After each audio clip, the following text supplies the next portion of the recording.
Salam, hər vaxtınız xeyir olsun, əziz müəllimlər, şagirdlər və kanalımın dəyərli izləyiciləri. Mən sizlərə sual təqdim eləmişdim. İndi istəyirəm ki, həmin sualın izahına bərabər baxaq. Sualda deyilir, Eylerman diaqramına əsasən doğru fikirləri müəyyənləşdirin. Diaqram əsasında biz Nizami Gəncəvinin Yaralı Uşağın dastanı və Xəqani Şirvaninin Gənclər Nəsihət əsərlərini müqayisə eləməliyik və bu müqayisə əsasında doğru fikirləri müəyyənləşdirməliyik. Beləliklə, Yaralı Uşağın dastanı haqqında deyilir ki, dostluq haqqında danışılan əsərin qafiyələnməsi məsnəvi şəklindədir. Doğru fikirdirmi? Bəli, doğru fikirdir. Bəlkə Yaralı Uşağın dastanı əsərində dostluq haqqında danışılır və bu əsərin qafiyələnməsi məsnəvi şəklindədir.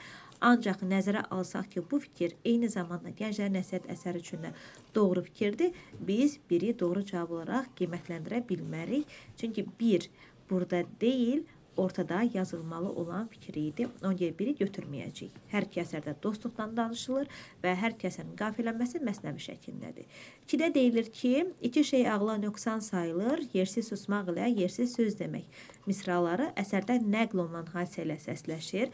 Baxın, elə ilk olaraq diqqətimizi nəql olunan hadisə hissəsinə yönləndirək. Əgər nəql olan hadisə deyilirsə, biz sözsüz ki, bu fikri Gənclərə Nəsihət əsərinə aid eləyə bilmərik. Çünki Gənclərə Nəsihət lirik növdə yazılır və lirik növdə yazılan əsərdə biz nəql olunan bir hadisədən danışa bilmərik. Bəs baxaq görə bu fikir Yaralı Uşağın dastanı üçün doğru fikirdir. Ortaq ola bilməz, bunu müəyyənləşdirdik. İki şey ağla nöqsan sayılır, yersiz susmaqla yersiz söz demək. Bəli, əsərdə nəql olunan hadisə ilə səsləşə bilər. Çünki Yaralı Uşağın dastanında uşağın dostları susmağı seçirlər. Bu hadisəni gizlətməyi, uşağı quyuya ataraq gizlətməyə seçirlər.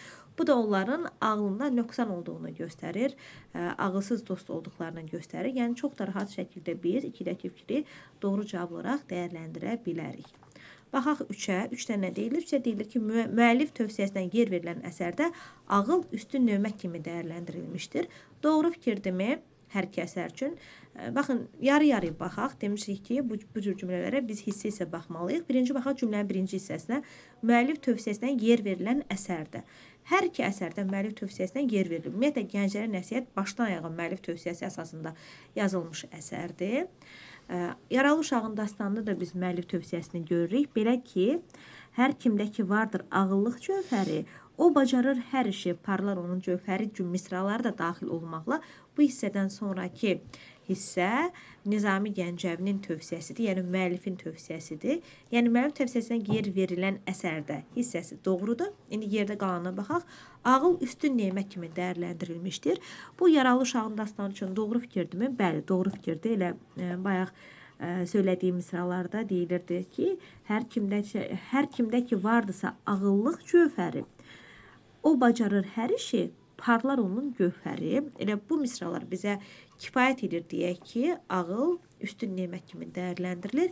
Eləcə də Gənclərə Nəsihət əsərində belə bir misra var ki, dünyada ağıl tək bir ustad varmı, o bir qul yanında şagird olarmı? Elə bu beytin birinci misrası kifayət edir deyək ki, Gənclər Nəsihət əsərində ağıl üstün nemət kimi dəyərləndirilir. Yəni, üçüncü cümlənin hər iki hissəsi, həm birinci hissəsi, həm də ikinci hissəsi hər iki əsərimiz üçün doğru cavab olduğuna görə biz üçü ortaq fikir kimi dəyərləndirə bilərik. 3-də nə deyilir? Deyilir ki, nəzmlə müəllif təkiyyəsi əsasında yazılmışdır. Hər iki əsər nəzmlə yazılıb. Yaralı Uşağın dastanı mənzum hekayədir. Gənclər Nəsihətdə bəli, nəzmlə yazılıb. Çünki lirik növdədir. Və bizə deyir, müəllif təkiyyəsi əsasında yazılmışdır. Biz lirik növdə yazılan əsər haqqında deyə bilərikmi ki, təkiyyəyə yol verilib? Xeyr. Lirik növdə yazılan əsərlərin həyata əks etdirmə üsulu təkkiyə ola bilməz. Ona görə də biz 4-dəki fikri ortaq fikir kimi dəyərləndirə bilmərik. 4-də çıxırıq. 5-də nə deyilir? Deyilir ki, mərdlər ilə gəz ki, vəfadar olur, nakəslərə yoldaş olan xar olur. Misraları əsərdə irəli sürülən fikirlə səsləşir. Gənclər Nəsihət əsərində irəli sürülən fikirlə səsləşə bilər. Ümumiyyətlə, Gənclər Nəsihət əsərində biz bir neçə fikri əsərin ideyası kimi götürə bilərik. Bir çox fikir irəli sürülür, bir çox tövsiyələr yol verilib ki, həmin tövsiyələrdən biri də nakəslərlə yoldaş olmamaqdır. Əgər xatırlayırsınızsa, orada nadan insanlarla yoldaşlığın, nadanların tərifinə aldanmağın hansı nəticələrə gətirib çıxaracağı barədə müəllif xəbərdarlığını görmüş oluruq və və bu fikir yaralı uşağın dastanı üçün də doğru fikirdir. Nəyə görə? Çünki orada nakəslərlə yoldaş olan uşağın taleyi əgər o dostlara qalsaydı, nəticəsi nə olardı? Hər birinizə bəllidir. Yəni onun doğru olmayan dost seçimi mənfi nəticələnə bilərdi. Ona görə də biz mərdlərlə gəz ki, vəfadar olur, nakəslərlə yoldaş olan xar olur misralarını hər kəsər üçün doğru fikir olaraq qiymətləndirə bilərik. Yəni doğru fikirdə yeri yanlışdır. 5-i götürə bilmərik. 5-i də çıxdıq. Baxaq 6-ya. 6-da nə deyilir? Deyilir ki, pis adamlardan qorunmaq nəsihət edilən əsərdə dostluqda sadiq olmaq da tövsiyə edilmişdir. Pis adamlardan qorunmaq nəsihət edilirmi gənclər nəsihətdə? Bəli, nəsihət edilir və dostluqda sadiq olmaq da tövsiyə edilmişdir və bu fikir yalnız gənclər nəsihət üçün keçərlidir. Yəni biz bu cümləni olduğu kimi yaralı uşağın dastanına aid edə bilmərik. Ona görə də 6-nı da doğru cavab olaraq seçirik. Yəni testimizin doğru cavabı 2, 3 və 6-dır. İndi bir çoxlarınız yəqin deyirsiniz ki, müəllimlərin işə qəbulunda və ya sertifikasiyada açıq tipli suallar olmur. Yəni bu sualı təqdim etməkdə məqsədim o deyil ki, sizə də eynən bu cür sual düşəcək. Açıq tipli suallara açıq olun, yox.